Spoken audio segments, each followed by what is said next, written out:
নমস্কাৰ আপুনি চাই আছে দ্য মৰ্নিং শ্ব' মই জয়ন্ত মাধৱ গোস্বামী দ্য মৰ্নিং শ্ব'ত আৰম্ভণিতে জনাও মৰিগাঁৱৰ ভয়ংকৰ দুৰ্ঘটনাৰ খবৰ মৰিগাঁৱৰ ধৰমতুলত সংঘটিত হৈছে এটা ভয়ানক পথ দুৰ্ঘটনা ৰৈ থকা ট্ৰাকখন প্ৰচণ্ড জোৰেৰে খুন্দা মাৰিলে তীৰ্থযাত্ৰীৰ এখন বাহনে এই দুৰ্ঘটনাত মৃত্যু হৈছে তিনিজনকৈ তীৰ্থযাত্ৰীৰ মৰিগাঁও অসামৰিক চিকিৎসালয়ত মৃত্যু হৈছে এজন তীৰ্থযাত্ৰীৰ গুৱাহাটীলৈ অনাৰ পথত মৃত্যু হৈছে আন এজন তীৰ্থযাত্ৰীৰ আনহাতে ঘটনাস্থলীতে মৃত্যু হৈছে এজনৰ নিহত দুজনৰ নাম এই মুহূৰ্তত আমাৰ হাতলৈ আহিছে গোপাল অধিকাৰী আৰু সুমন শৰ্মা নিহত আনজনৰ পৰিচয় এতিয়াও উদ্ধাৰ হোৱা নাই নিহত গোপাল অধিকাৰীৰ ঘৰ নুনমাটি সেক্টৰ 3ত ট্ৰেভেলাৰখনত আছিল মুঠ 22 গৰাকী তীৰ্থযাত্ৰী পৰশুৰাম কুণ্ড দৰ্শন কৰি ঘৰলৈ উভতাৰ পথত সংঘটিত হয় এই শোকাবহ তথা ভয়ংকৰ পথ দুৰ্ঘটনা ঘন কুঁৱলীৰ বাবেই এই দুৰ্ঘটনা সংঘটিত হোৱা বুলি জানিব পৰা হৈছে ৰৈ থকা ট্ৰাকত প্ৰচণ্ড জোৰে খুন্দা মাৰে যাত্ৰীবাহী ট্ৰেভেলাৰখনে বহু সময় ধৰি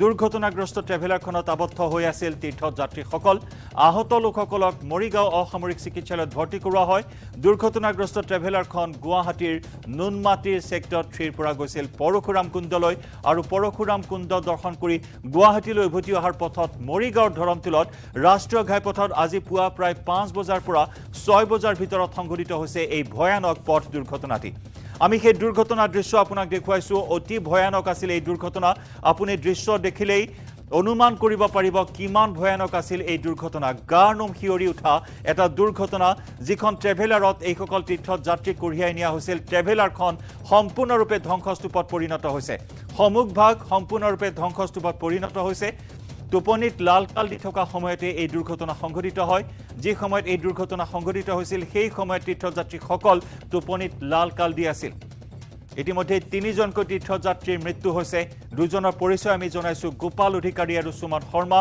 আনজনৰ পৰিচয় এতিয়া উদ্ধাৰ কৰিব পৰা হোৱা নাই এজনে থিততে প্ৰাণ হেৰুৱাইছে এজনে মৰিগাঁও অসামৰিক চিকিৎসালয়ত প্ৰাণ হেৰুৱাইছে আৰু এজনে উন্নত চিকিৎসাৰ বাবে গুৱাহাটীলৈ আনি থকাৰ পথত প্ৰাণ হেৰুৱাইছে 19 জন আহত হৈছে তিনিজনৰ মৃত্যু হৈছে আহত কেইবাজনৰো অৱস্থা সংকটজনক বুলি জানিব পৰা হৈছে আহতসকলক ইতিমধ্যে মৰিগাঁও অসামৰিক চিকিৎসালয়ত চিকিৎসা প্ৰদান কৰি প্ৰাথমিক চিকিৎসাৰ অন্তত যিসকলৰ অৱস্থা সংকটজনক তেওঁলোকক গুৱাহাটীলৈ জিএমচিএইচলৈ প্ৰেৰণ কৰা বুলি জানিব পৰা হৈছে আমি সেই দৃশ্য আপোনাক এই মুহূৰ্তত দেখুৱাইছো এয়া মাঘৰ মাহৰ সময় পহিলা মাঘৰ দিনটোতে পুৱাৰ ভাগতে আহিল এই দুখবৰ অতি শোকৰ খবৰ এক দুঃসংবাদ পবিত্ৰ মাঘৰ মাহত তীৰ্থযাত্ৰীসকলৰ মাজত ব্যাপক উৎসাহ উদ্দীপনা দেখিবলৈ পোৱা হয় তীৰ্থযাত্ৰা কৰিবলৈ যথেষ্ট উৎসুক হৈ থাকে তীৰ্থযাত্ৰীসকল আৰু তীৰ্থযাত্ৰা কৰি অহাৰ সময়তে এই শোকাবহ মৃত্যু খাবতি ল'লে এই অভিশপ্ত ট্ৰেভেলাৰখন দুৰ্ঘটনাত পতিত হ'ল এখন বিকল হৈ থকা ট্ৰাকত প্ৰচণ্ড জোৰে খুন্দা মৰাৰ ফলত এই দুৰ্ঘটনা সংঘটিত হ'ল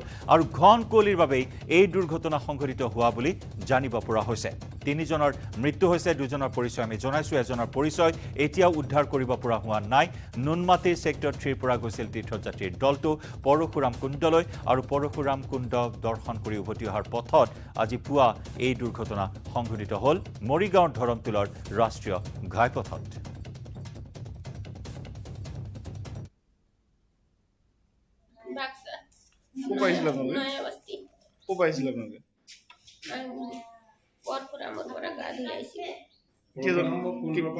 কেজন আছিলে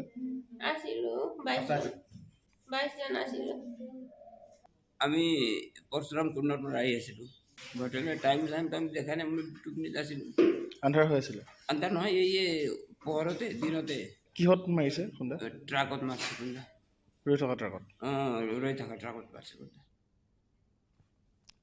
আমি শেহতীয়া খবৰ লাভ কৰিবলৈ যোগাযোগ স্থাপন কৰিছো আমাৰ সাংবাদিক পৱনজ্যোতি ডেকাৰ সৈতে পৱন এই মুহূৰ্তত কি আপডেট আছে আপোনাৰ হাতত কিমানজনক উন্নত চিকিৎসাৰ বাবে জিএমচিএইচলৈ প্ৰেৰণ কৰা হৈছে সম্প্ৰতি কিমানজন মৰিগাঁও অসামৰিক চিকিৎসালয়ত চিকিৎসাধীন হৈ আছে নিহত তিনিজনৰ দুজনৰ পৰিচয় ইতিমধ্যে আমি জানিছো আনজনৰ পৰিচয় জানিব পৰা হৈছে নেকি এইখিনি মুহূৰ্তত পৱন নিশ্চয়কৈ জয়ন্ত আচলতে যি দুৰ্ভাগ্যজনক যি দুৰ্ঘটনাটো সংঘটিত হ'ল ৰাষ্ট্ৰীয় ঘাইপথত যি ধৰমতুল আৰক্ষী থানাৰ সন্মুখত আৰু তাৰপিছতে আচলতে যিসকল লোক ইতিমধ্যে নিহত হৈছে তেখেতসকলৰ দুজনৰ পৰিচয় আমি লাভ কৰিছোঁ আৰু আন এজনৰ পৰিচয় আমি এতিয়াও পোৱা নাই এটা কথা ক'ব লাগে আচলতে আৰু যিসকল লোক আচলতে আঘাতপ্ৰাপ্ত হৈছে কিছু প্ৰেৰণ কৰা হৈছে কিয়নো ইয়াত যি স্বাস্থ্য অৱনতি ঘটাৰ বাবে গুৱাহাটীলৈ প্ৰেৰণ কৰা হৈছে আৰু এইসকল লোকৰ ইতিমধ্যে মৰিগাঁও অসামৰিক চিকিৎসালয়ত 5জন লোক আছে আৰু বাকী যিসমূহ লোক এই লোকসকলক আচলতে গুৱাহাটীলৈ নিয়া হৈছে বুলি আমাক জনাইছে। আৰু এটা কথা ক'ব লাগিব যি আচলতে ঘন কুঁৱলীৰ বাবে এই দুৰ্ঘটনাটো সংঘটিত হ'ল আৰু এই 3জন লোকে ইতিমধ্যে প্ৰাণ ত্যাগ কৰিবলগীয়া ঘটনা সংঘটিত হ'ল। আৰু এটা কথা ক'ব লাগিব, যিখন আচলতে ট্ৰাক, সেই ট্ৰাকখন ৰাখি থোৱা আছিলে নেশ্যনেল হাইৱেৰ ওপৰতে, ট্ৰেভেলাৰখনে প্ৰচণ্ড জোৰত খুন্দা মৰাৰ ফলতে এই ঘটনাটো সংঘটিত হ'ল আৰু ইতিমধ্যে 3জন লোক নিহত হৈছে আৰু বাকী বহুকেইজন লোককে গুৱাহাটীলৈ প্ৰেৰণ কৰিছে। আৰু মৰিগাঁও অসামৰিক চিকিৎসালয়ত আচলতে তেখেতসকলৰ আত্মীয়সকল আহিছে আৰু খা খবৰ কৰিছে আৰু পৰৱৰ্তী সময়ত এই যিসকল লোক সকলোকো আচলতে গুৱাহাটীলৈ লৈ যোৱা হ'ব বুলি আমাক আচলতে অভিভাৱকসকলে জানিবলৈ দিছে। পৱন, যি 3জন নিহত হৈছে 3জন তীৰ্থযাত্ৰী আছিল নে তাৰ ভিতৰত চালক বা হেণ্ডিমেনো আছে? নিশ্চয়কৈ জয়ন্ত, আচলতে এই যিকেইজন লোক আছিল এই লোককেইজন তীৰ্থযাত্ৰী আছিল, কিয়নো তাতে যি গাড়ী চালক বা যি গাড়ী পৰিচালক তেখেতসকলো এই গাড়ীখনত আছিল, কিন্তু এই যিকেইজন লোক ইতিমধ্যে ঢুকাইছে বা নিহত হৈছে তেখেতসকলৰ আমি যি তথ্য পাইছোঁ সেই তথ্য পোৱা অনুসৰি এই 3জন লোক আচলতে যাত্ৰী আছিল, অৰ্থাৎ তীৰ্থযাত্ৰী আছিল। আৰু পৰৱৰ্তী সময়ত আৰু খবৰ আমাৰ হাতলৈ আহিব আৰু আমি জনাবলৈ চেষ্টা কৰিম। জয়ন্ত, নিশ্চয়। চালকজনৰ অৱস্থা কেনেকুৱা? কাৰণ যি দৃশ্য আমি দেখিছোঁ সম্পূৰ্ণৰূপে ধ্বংসস্তূপত পৰিণত হৈছে ট্ৰেভেলাৰখন, গতিকে চালকজনৰ অৱস্থা বা চালকজনৰ পৰিচয় কিবা জানিব পৰা হৈছে এই মুহূৰ্তত? নিশ্চয়কৈ জয়ন্ত, আচলতে এজনকৈ আমি যিসকল লোক সেই তেখেতসকল লোকৰ নাম আমি সংগ্ৰহ কৰি আছো আৰু দৃশ্যত দেখা যোৱা মতে আচলতে যিজন গাড়ী চালক তেখেতৰ অৱস্থা সংকটজনক হ'ব, কিয়নো দৃশ্যই আমাক সেই কথা জনাইছে। আৰু আমি এতিয়া এইখিনি মুহূৰ্তত এটা কথা ক'ব লাগিব, আমি তথ্যসমূহ সংগ্ৰহ কৰি আছো আৰু অন্তেক সময়ৰ পিছতে আমি সমূহ তথ্য নিউজ 18 অসম নৰ্থ ইষ্টৰ দৰ্শকক জনাবলৈ সক্ষম হ'ম। কিন্তু এইখিনি মুহূৰ্তত জানিব বিচাৰিম, যদি আপোনাৰ হাতত তথ্য আছে, মহিলা কিমানগৰাকী আছিল? কাৰণ কেইবাগৰাকী মহিলা আঘাতপ্ৰাপ্ত হৈছে, মহিলাৰ ভাষ্য আপুনি সংগ্ৰহ কৰিছে, কেইগৰাকীমান মহিলা আছিল এই দলটোত? নিশ্চয়কৈ জয়ন্ত, 7গৰাকী মহিলা আছিল আৰু বাকীখিনি পুৰুষ আছিল। আৰু এই 7গৰাকী মহিলাই আচলতে কিছু আঘাতপ্ৰাপ্ত হৈছে আৰু তেখেতসকলক এতিয়া চিকিৎসা প্ৰদান কৰি থকা হৈছে আৰু গুৱাহাটীলৈ কেইগৰাকীমান মহিলাক প্ৰেৰণ কৰাৰ চিকিৎসাৰ বাবে। এটা কথা ক'ব লাগিব, এই দলটোত আচলতে মহিলা পুৰুষ উভয়ে আছিল আৰু মহিলা 7গৰাকী আছিল বুলি আমি তথ্য লাভ কৰিলোঁ। জয়ন্ত, নিশ্চয়। ইতিমধ্যে গোপাল অধিকাৰী নুনমাটি ছেক্টৰ 3ৰ এগৰাকীৰ পৰিচয় জানিব পৰা হৈছে, সুমন শৰ্মাৰ পৰিচয় জানিব পৰা হৈছে। দেখিব পোৱা হৈছে যে পৱন, প্ৰায় সংখ্যক লোকেই কিন্তু 60ৰ ঊৰ্ধৰ বা বয়োবৃদ্ধ লোক যিসকলে তীৰ্থযাত্ৰালৈ গৈছিল, আনকি কেইবাগৰাকী বৃদ্ধাও আছিল এই সমগ্ৰ এই দলটোৰ ভিতৰত। নিশ্চয়কৈ জয়ন্ত, এটা কথা ক'ব লাগিব, তীৰ্থযাত্ৰী কৰিবলৈ যোৱা লোকসকল সচৰাচৰ বয়সস্থ লোকেই আচলতে তীৰ্থযাত্ৰীলৈ যায়। আৰু এই দলটোতো আচলতে তাৰ কোনো তেনেধৰণে যি পুৰুষ মহিলা বৃদ্ধই আছিল আৰু এই বৃদ্ধ মহিলা পুৰুষ যি তীৰ্থযাত্ৰী তেখেতসকলে উৱাহ দি নাপালে, আচলতে প্ৰচণ্ড দূৰত আহি যি দুৰ্ঘটনাত পতিত হ'ল বাহনখন, যাৰ ফলত আচলতে এইসকল মহিলা বা পুৰুষ একো টকিবই নোৱাৰিলে কেনেকে দুৰ্ঘটনাটো হ'ল বা পিছৰ পৰ্যায়ত আচলতে যিসমূহ লোক উদ্ধাৰ কৰিবলৈ প্ৰায় 2 ঘণ্টা সময়ৰ প্ৰয়োজন হোৱা বুলি আমাক আৰক্ষীয়ে জানিবলৈ দিছে। জয়ন্ত, ধন্যবাদ। পৱন, এই মুহূৰ্তত বিদায় জনাম আপোনাক। আপুনি আৰু অধিক তথ্য সংগ্ৰহ কৰক, আমি প্ৰতি মুহূৰ্তৰ আপডেট আপোনাৰ জৰিয়তে আমাৰ দৰ্শকসকলক দিবলৈ চেষ্টা কৰিম। আৰু এনেদৰে এই শোকাবহ দুৰ্ঘটনা এই মুহূৰ্তত জোকাৰি গৈছে সমগ্ৰ জিলাখনক। ধৰমতোলত সংঘটিত হৈছে এই শোকাবহ দুৰ্ঘটনা। ঘন কুঁৱলীৰ বাবে তীব্ৰ বেগত থকা এই ট্ৰেভেলাৰখনে খুন্দা মাৰে এখন ৰৈ থকা ট্ৰাকত, বিকল হৈ থকা ট্ৰাকত, আৰু তাৰ পিছৰ পৰিৱেশ আমি দেখুৱাইছোঁ। এক অবৰ্ণনীয় পৰিৱেশ, এক অসহনীয় পৰিৱেশ। ইতিমধ্যে 3জনকৈ তীৰ্থযাত্ৰীয়ে প্ৰাণ হেৰুৱাইছে। ইতিমধ্যে প্ৰায় 14জনকৈ তীৰ্থযাত্ৰীক উন্নত চিকিৎসাৰ বাবে GMCHলৈ প্ৰেৰণ কৰা হৈছে আৰু সম্প্ৰতি 5গৰাকী তীৰ্থযাত্ৰী মৰিগাঁও অসামৰিক চিকিৎসালয়ত চিকিৎসাধীন হৈ আছে।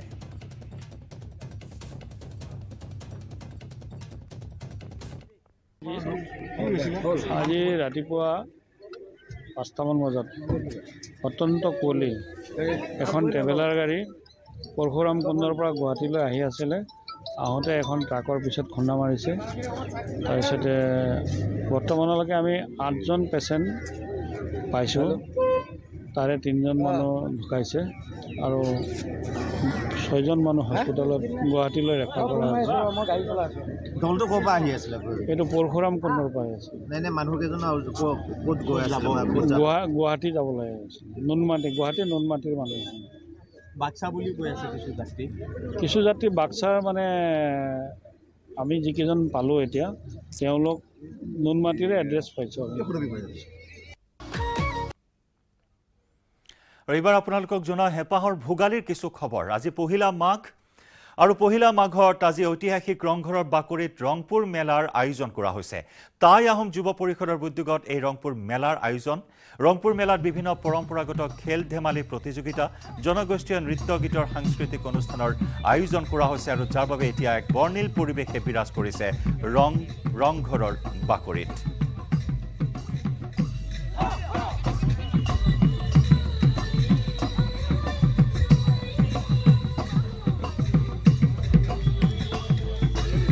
এই মুহূৰ্তত ৰংঘৰৰ বাকৰিত আছে আমাৰ শিৱসাগৰৰ সাংবাদিক প্ৰদীপ গগৈ। প্ৰদীপ, আপোনাৰ সৈতে সংযুক্ত হৈছোঁ। হেঁপাহৰ ভোগালী উপলক্ষে বিভিন্ন কাৰ্যসূচীৰ আয়োজন কৰা হৈছে। এয়া ৰংঘৰৰ বাকৰিত আপুনি উপস্থিত আছে। তাত দেখিবলৈ পোৱা হৈছে বৰ্ণিল সাংস্কৃতিক অনুষ্ঠানৰ আয়োজন কৰা হৈছে। সামগ্ৰিক পৰিৱেশ আপোনাৰ জৰিয়তে আমি দেখুৱাম আমাৰ দৰ্শকসকলক। প্ৰদীপ। হয় জয়ন্ত, মই পোনে পোনে লৈ গৈছোঁ। ইয়াত টাই নৃত্য ইতিমধ্যে পৰিৱেশন কৰি শেষ হৈছে। এয়া দেখিছে তেওঁলোকে ইয়াত যি এটা ময়ূৰ নৃত্য টাই আহোম জনগোষ্ঠীৰ, সেই ময়ূৰ নৃত্য পৰিৱেশন কৰিলে। এয়া দেখিছে ভিন্ন ভেষভূষাৰে। মই তেওঁলোকৰ পৰাই জানিব বিচাৰিম। এগৰাকী ভণ্টি, এয়া কি নৃত্য আছিলে, কেনেধৰণৰ কি? টাই ময়ূৰ নৃত্য বুলি কয়। ময়ূৰ নৃত্য। ইয়াত অকল নৃত্যহে হয়? নৃত্য। একো বেলেগ মানে গান বা হেৰি নাথাকে? মিউজিক থাকে, নাম টাই ময়ূৰ নৃত্যই। হয়, এই তোমালোকে কিমানজন আহিছে আজি? আজি 10জন। হয়, ইয়াত টাই নৃত্য ইতিমধ্যে পৰিৱেশন কৰি শেষ হৈছে। এয়া শিৱসাগৰৰ ৰংঘৰৰ বাকৰিত আজি টাই আহোম যুৱ পৰিষদৰ উদ্যোগত এই ধৰণে ইয়াত আজি বিভিন্ন জনগোষ্ঠীয় নৃত্যসমূহ ইয়াত প্ৰদৰ্শন কৰা হৈছে আৰু তাৰ পিছতে প্ৰদৰ্শন কৰা হ'ব বিভিন্ন খেল ধেমালি। মই ইয়াত জানিব বিচাৰিম, এয়া দেখিছে এয়া এটি বিশেষ বাদ্য। এই বাদ্য কেইবিধৰ বিষয়েও আমি জানিব বিচাৰিম। ইয়াত বজোৱা পৰিলক্ষিত হৈছে, তেওঁলোকে বজাব লৈছে।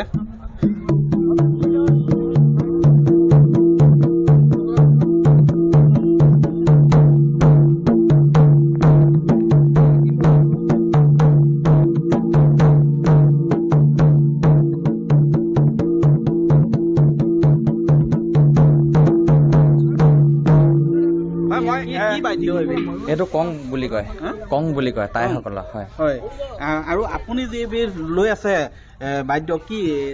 ইয়ামুং। ইয়ামুং। ইয়ামুং। হয়, আকৌ এবাৰ অলপ সুন্দৰকৈ বজাব নেকি? এইটো কিমান ধৰণৰ কি?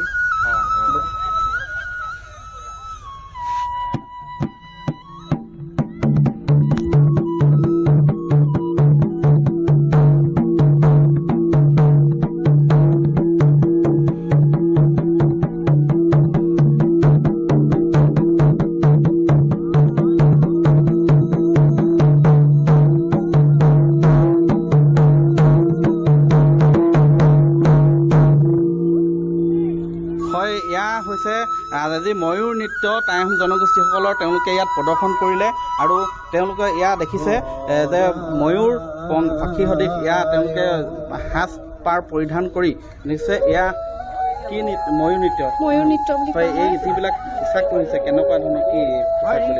এইটো পিককৰ পোচাক হয়, ময়ূৰৰ যিটো মানে ময়ূৰৰ পাখিটো থাকে তাৰ পোচাক হয়। এইটো আমি থাইলেণ্ডৰ পৰা শিকিছোঁ। ভাল লাগিছে, বহুত ভাল লাগিছে। প্ৰথম কৰিছোঁ ইয়াত নিজৰডোখৰত কৰি ভাল লাগিছে। যুৱক যুৱতীসকলে ইয়াত টাই নৃত্য পৰিৱেশন কৰিলে আৰু আমি জানিব বিচাৰিম আৰু এগৰাকী যুৱক আছে। এই নৃত্য ক'ত আজি ইয়াত প্ৰদৰ্শন কৰিছা পহিলা বহাগত, কেনে লাগিছে? আৰু ভাল লাগিছে ইয়াত আহি পেলাই। আমি আগতো আহিছোঁ ইয়াত কৰিবলৈ, তেতিয়াও ভাল লাগিছে, এবাৰো ভাল লাগিছে আহি পেলাই ইয়াত। আপোনালোককো লগ পাই ভাল লাগিছে ইয়াত। আৰু এই বিশেষ নৃত্যবিধ ক'ত শিকা ক'ত হৈছিলে এনে তোমালোকে? এইটো আমাৰ থাইলেণ্ডৰ পৰা শিকাব আহিছিলে, শিমলুগুৰি অফিচত আহিছিল। আমি তাতে প্ৰেক্টিছ কৰিছোঁ, কিন্তু আমাৰ ল'ৰা ছোৱালীবিলাক নিৰ্দিষ্ট এক জেগাৰ নহয়, বহুত বেলেগ বেলেগো আছে। আমি তেনেকৈ প্ৰেক্টিছ কৰা, চব এক লগে গোট হয়। হয় থাইলেণ্ডত শিকি আহিছিলে এইসকল যুৱক যুৱতীয়ে আৰু আজি শিৱসাগৰৰ ঐতিহাসিক ৰংঘৰ প্ৰেক্ষাগৃহত ৰংঘৰৰ এই বাকৰিত তেওঁলোকে এই নৃত্য ময়ূৰ নৃত্য টাই ময়ূৰ নৃত্য পৰিৱেশন কৰিলে। আমি দেখুৱাই আছোঁ নিউজ 18 দৰ্শকসকলক এক সুন্দৰ তেওঁলোকে ইয়াত এই থাইলেণ্ডত তেওঁলোকে প্ৰশিক্ষণ লৈ শিকি আহি শিৱসাগৰৰ এই ৰংঘৰৰ বাকৰিত আজি ৰংপুৰ মেলাত তেওঁলোকে প্ৰদৰ্শন কৰিছে। ইয়াত বহুসংখ্যক দৰ্শকো আহিছে। আমি আৰু ইয়াত বাঁহী বজাবলৈও ইয়াত তেওঁলোকে সাজু হৈ আছে। আমি আৰু এটি দল তেওঁলোকৰ সেই মাতলৈ আমি নিজকে দেখুৱাবলৈ চেষ্টা কৰিম সুন্দৰকৈ। জাব্ৰাং খাগাওই খাংব খাগাওই জেংব খাগাওই খাগা গথালি নে ঐ মাছু নে মাগ খাগাওই নে পাগ খাগাওই নে পাগ খাগাওই খাগা গথালি নে ঐ মাছু।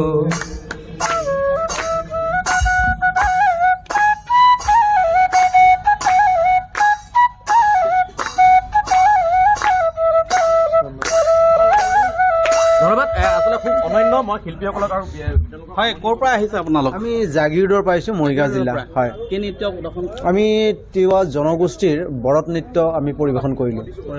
হয় হয় কিমান গৰাকী আহিছে? আমি প্ৰায় 30 জন আহিছোঁ। 30 জন হয় হয় হয় জানতো এই ধৰণে এক উদুলো মুদুলি পৰিৱেশে বিৰাজ কৰিছে আজি শিৱসাগৰৰ ঐতিহাসিক ৰংঘৰ বাকৰি। ইয়াত তিৱা নৃত্য টাই জনগোষ্ঠীয় নৃত্য আৰু বিহু নৃত্য এই বিভিন্ন জনগোষ্ঠীয় নৃত্যসমূহ পৰিৱেশন কৰা হ'ব আৰু কিছু সময় পিছতে ইয়াত খেল ধেমালিৰো অনুষ্ঠিত হ'ব। মই পুনৰ এই যিসকল প্ৰদীপ এই মুহূৰ্তত আমি আপোনাক বিদায় জনাম। আমি পৰৱৰ্তী সময়তো সংযুক্ত হ'ম কাৰণ পৰম্পৰাগত খেল ধেমালিৰো আয়োজন কৰা হৈছে। থলুৱা খেল ধেমালিসমূহ নৱপ্ৰজন্মৰ মাজত উলিয়াই নিয়াৰ প্ৰয়াস কৰা হৈছে। ৰংপুৰ মেলাৰ জৰিয়তে এনেদৰে এক উখল মাখল পৰিৱেশে বিৰাজ কৰিছে। এইখিনি মুহূৰ্তত ৰংঘৰৰ বাকৰিত নানা জাতি জনজাতি জনগোষ্ঠীৰ কৃষ্টি সংস্কৃতিৰে জীপাল পৰিৱেশ ৰংঘৰৰ বাকৰিত।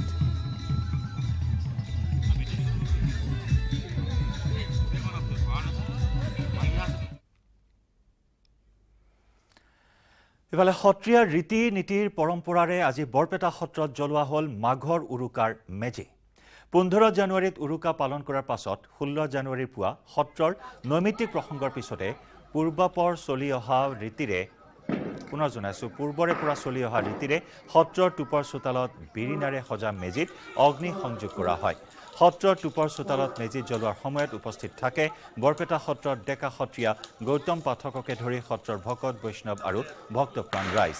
বৰপেটা সত্ৰত মাঘৰ মেজিত জ্বলোৱা আৰু বিহু উপলক্ষে সত্ৰত সেৱা জনাবলৈ বহু ভক্তৰ সমাগম হয়। বৰপেটা সত্ৰত মাঘৰ পহিলা তাৰিখটোত বৰদুমাহী হিচাপে পালন কৰা হয়। ভক্তৰ সমাগমত বৰপেটা সত্ৰৰ চৌহদ এনেদৰে লোকাৰণ্য হৈ উঠিল।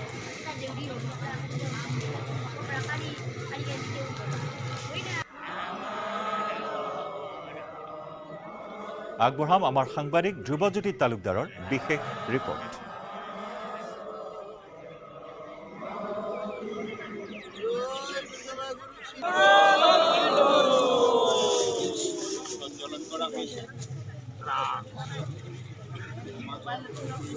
বৰপেটা সত্ৰৰ টুপৰ চোতালত ইতিমধ্যে মেজি প্ৰজ্বলন কৰা হৈছে আৰু দৃশ্য মই নিজে পোনে দেখুৱাইছোঁ। এই মুহূৰ্তত মেজি প্ৰজ্বলন কৰা হৈছে আৰু যি বিৰিণাৰে প্ৰস্তুত কৰা যি মেজি এই মেজি প্ৰস্তুত কৰা হৈছে আৰু ইয়াত যি বৰপেটাৰ যি লোকসকলে ইতিমধ্যে মেজিৰ উত্তাপ লোৱা পৰিলক্ষিত হৈছে আৰু মেজি প্ৰজ্বলন কৰাৰ পূৰ্বে ইয়াত মাহ কাৰে বা অন্যান্য যিসমূহ সামগ্ৰী ইয়াত প্ৰদান কৰা হৈছে আৰু এনেদৰে যে বৰপেটা সত্ৰৰ যি ঐতিহ্যমণ্ডিত যি পৰম্পৰা মেজি পৰ্যন্ত বা মাঘ বিহু উদযাপন এই মাঘ বিহু উদযাপন কৰা হৈছে 5 দিনীয়া কাৰ্যসূচীৰে আৰু ইয়াৰ পিছতে যি সত্ৰৰ যি অন্যান্য পৰম্পৰা এই পৰম্পৰাসমূহ ৰূপায়ণ কৰা হ'ব আৰু এই দৃশ্য সমান্তৰালভাৱে মই যি বৰপেটা সত্ৰৰ ডেকা সত্ৰাধিকাৰ তেওঁ আমাৰ উপস্থিতৰ পৰা জানিব বিচাৰিম পৰম্পৰাগতভাৱে ইতিমধ্যে মেজি প্ৰজ্বলন কৰা হৈছে কি কয়?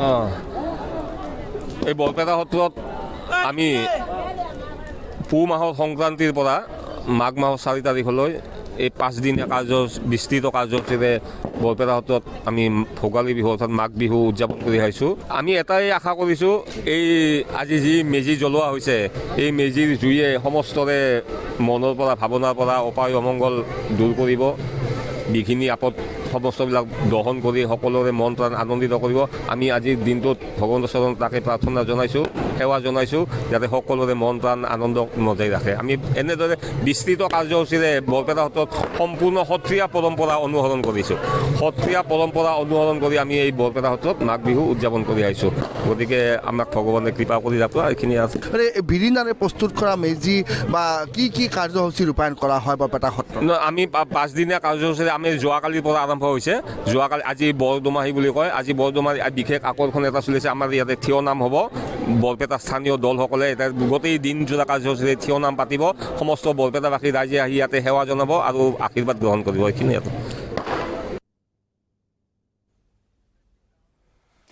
আৰু ভোগ আৰু প্ৰাচুৰ্যৰে ভৰা ভোগালীৰ খবৰ আপোনালোকক আমি দি যাম। সময় হ'ল এটা চমু বাণিজ্যিক বিৰতিৰ।